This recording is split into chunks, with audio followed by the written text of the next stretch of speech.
I'm Brianna, and I'm here with Mr. Palladino to discuss the alternate fall season of NAHS. This is an exciting opportunity for our student athletes. How did you get this to be possible? Well, when the PIAA voted to allow us to have an alternate fall season back in September, we were able to get a group of 9 other schools that were in the same boat we were, where we weren't at that point permitted to have sports due to COVID and district regulations. With the numbers being as high as they were at that time, we were able to form a temporary league per se to participate in this alternate fall season coming up starting today, actually, as we sit here. Cool.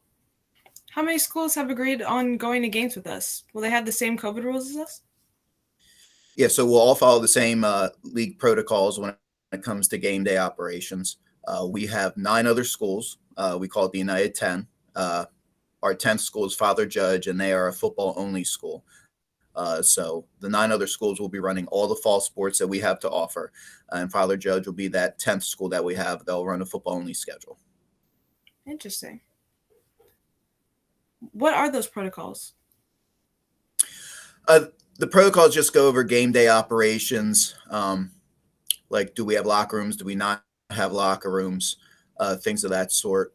You know, how many people are, how are we screening our kids before they get on the bus? Are we taking temperature checks, things like that, just so everyone's operating on the same page? Because we're working with 9 other schools and 9 other districts that have 9 other different sets of regulations with their health and safety plan other than we are. A lot of them are common things that we all operate under. We all operate under the guides of the PIAA and their guidance and the CDC. You know, but there are some differences. When you get 10 different schools that are doing something together, you're always going to have those differences. So these protocols are just in place to try to guide us to all have the same protocols as we go into the seasons. Where are the practices going to take place? So the majority of our practices are going to take place at the high school, you know, on the fields, just like they would before. Volleyball and cheerleading, however, will take place at Eisenhower Middle School because of the vaccine clinic that the county's running in our gym. We have to relocate that. So we've moved all of our high school equipment, cheerleading equipment from the high school over to the middle school to make that a really good space for our athletes as well. So other than that, you know, the practices will take place normally as they would any other season. How can we find the schedule? So the schedule's on our website. It's www.norristownathletics.org. That's also linked on the district website as well. If you go to the district website, you'll see a tab for athletics. Click that, and that'll take you to, you know, our website, and you can pull up any season schedule that you want. It also gives you the daily schedule, you know, per day, and you can sign up for alerts whenever we change a schedule. It'll go right to your phone, give you a text message that we've had to cancel a game or reschedule a game, you know, so you can get it up to the minute. Great. Where are the games going to be played? So we're going to play as many games as we can for our field sports on the turf. And we just did the facility schedule yesterday, and I would say about 99% of them are all going to be on the turf, so we can stream them on our streaming service because we have the fixed camera that we have on top of the press box. So varsity games will be on the turf, and obviously volleyball, you know, will be in Eisenhower Middle School. If students want to join a team, how can they join? So we've been running signups for the last 2-week period once the school board approved the health and safety reopening plan to update it to a March 8th start. So they could sign up for that. We had team meetings last week to explain everything that we're doing with startup times and locations and everything like that. If they still haven't done that, they can show up to the first day of practice, you know, and start practicing as long as they have a physical filled out and performed and returned to the coach today. Otherwise, it's really, you just show up today with your physical, you know, we'll get you going. All right. How'd you get that physical?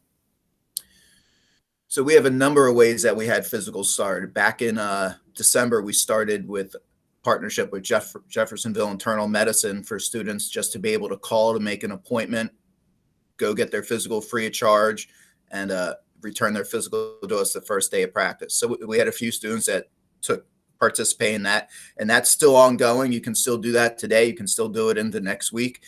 Get your physical done that way. We held physicals on campus last Tuesday as well, where students signed up online to reserve a spot. So we had about 85 students go through that. And you can just go to your own physician or local healthcare center, like a Patient First, and get it done that way. Cool. What do you think are the biggest challenges for this season?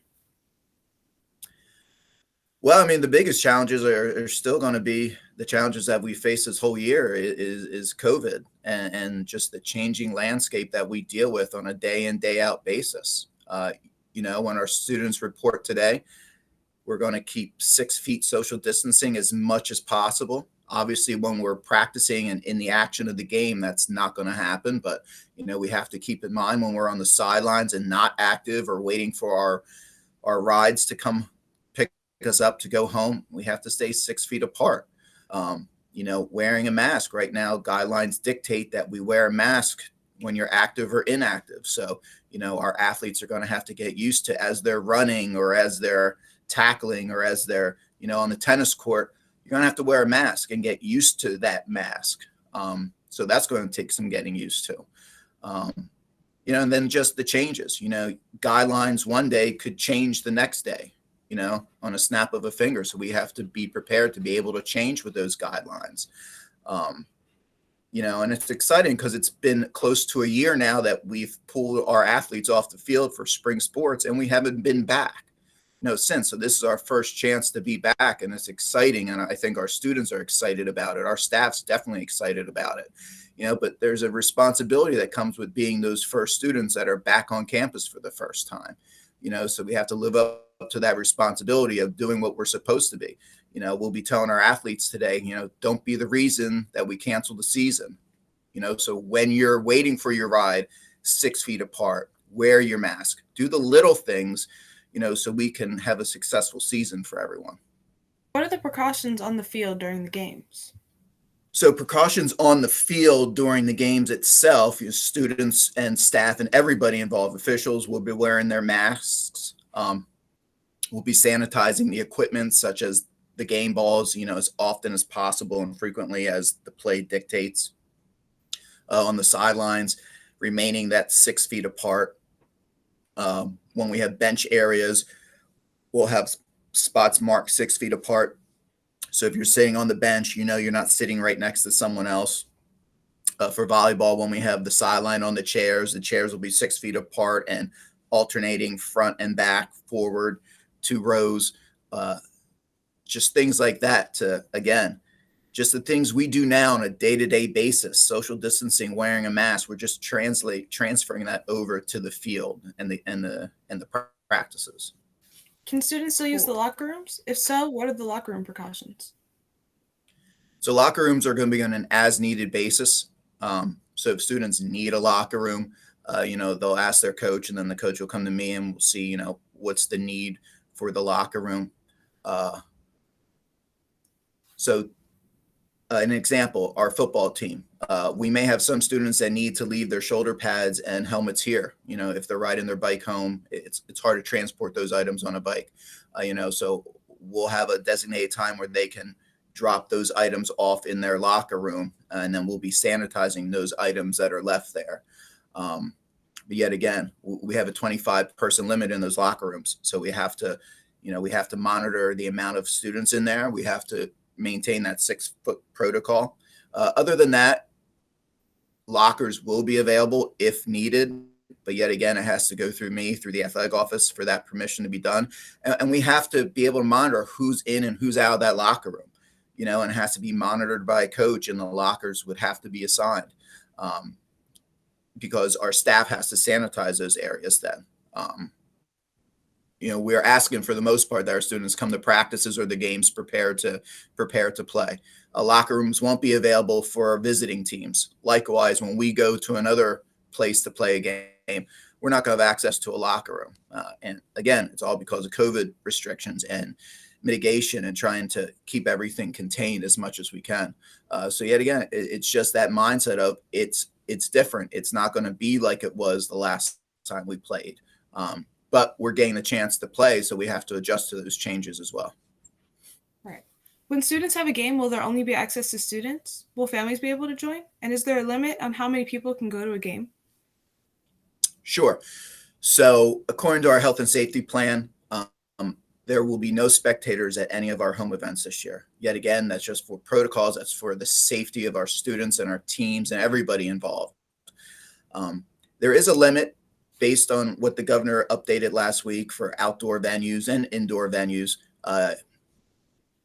It's 20% of your outdoor venue that you can have there, according to the governor, and the indoor, I believe, is up to 15% at this point. But that said, we still won't be having home spectators this year, for our events. We are working on some things for our senior recognition days, where we can have families come in, be recognized with your student, and then exit through the gate. We still want to provide that possibility to happen. But when you're looking at something like a football game, or when we get into a track and field meet in the springtime, that number that we have, say that number's that 20%, let's say that number's 300, just throwing out a number there.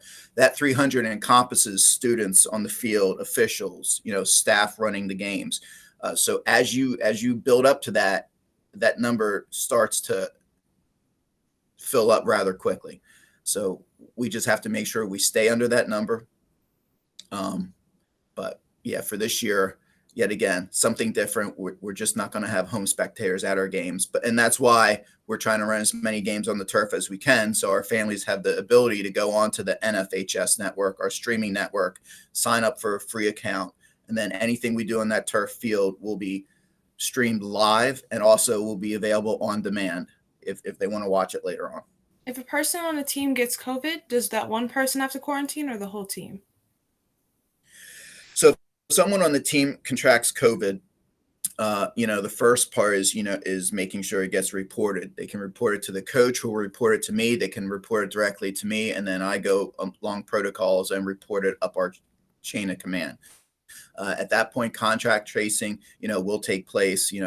When did the individual contract it? Were they around the other team members prior to that or after that? And then it just, the contract tracing takes effect, and we see where we're at. Do we have to quarantine the team or shut down the team for that 10 to 14 day period? Is it just that individual?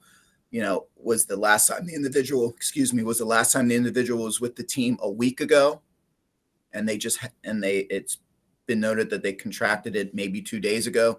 So there's a lot of variables in place that we have to ask and go through the tracing process before we make that determination. But it is a possibility that we may have to shut down a team if that would be the case for that 10 to 14 day length. And that's why we're trying to make sure that the teams don't congregate with each other. That's why we have separate meeting places for all our teams when they get on campus. That's why we've told teams, you get dropped off at this location or you park in this location, and they're all different for whatever team you're on.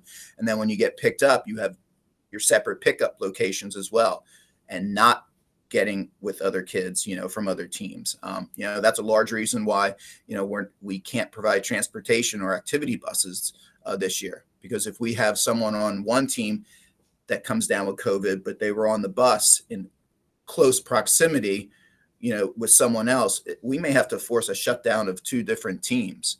So we're trying to mitigate that as much as possible and try not to make that happen. Is there anything that I haven't asked that you would want to talk about? We're excited to get back on the field, and on the courts, and whatever the case may be, with our students, and being able to have them the chance to compete. And we've been in the house, we've been not competing or in the building for close to a year now. So hopefully this is, our students are excited about this chance, and we'll have some warm weather this week, and hopefully it stays that way, and it'll springboard us into our spring sports. All right. Thank you for talking today. And thank you for your hard work on making fall sports possible this year. Thank you.